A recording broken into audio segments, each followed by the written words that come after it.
Dear students, now we are going to discuss about the important lesson, the lesson number 2, the last spring.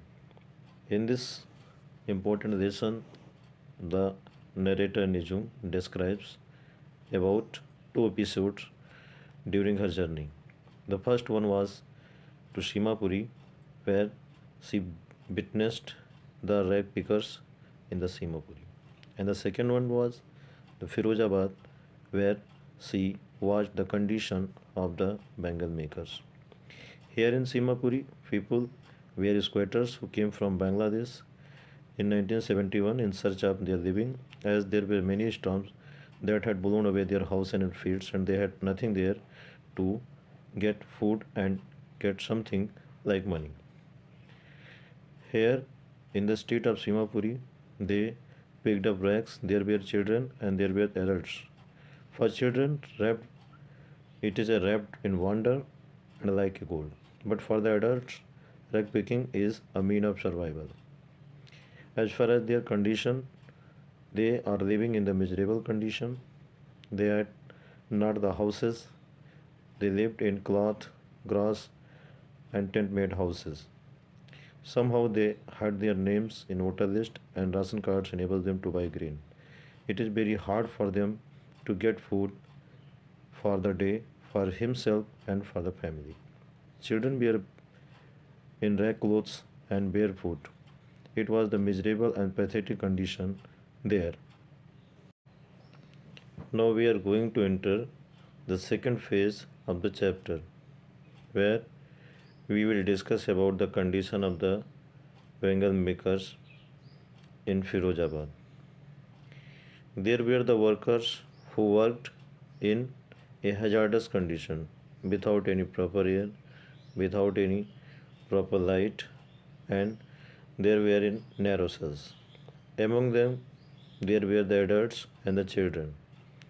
And for children, it was a very dangerous because they had to work in suffocated atmosphere in a dirty cell, and there is always mishappening with them. They work there at high temperature, and sometimes because of the polishing and of the dust they lose their eyesight before they getting adults. The adults also worked very hard, but unfortunately they could not manage their new homes. Somehow they renovate, and it was a surprising zone for them. Each and every family in Firozabad was engaged in making bangles, and the same situation was there also. They also looked in the miserable conditions and struggling for their livelihood. Their descendants are also engaged like their forefathers. And when the narrator asked one of the boys named Mukesh, who replied her that he had a dream to become a motor mechanic and to drive a car. It was a surprising zone among the traditional.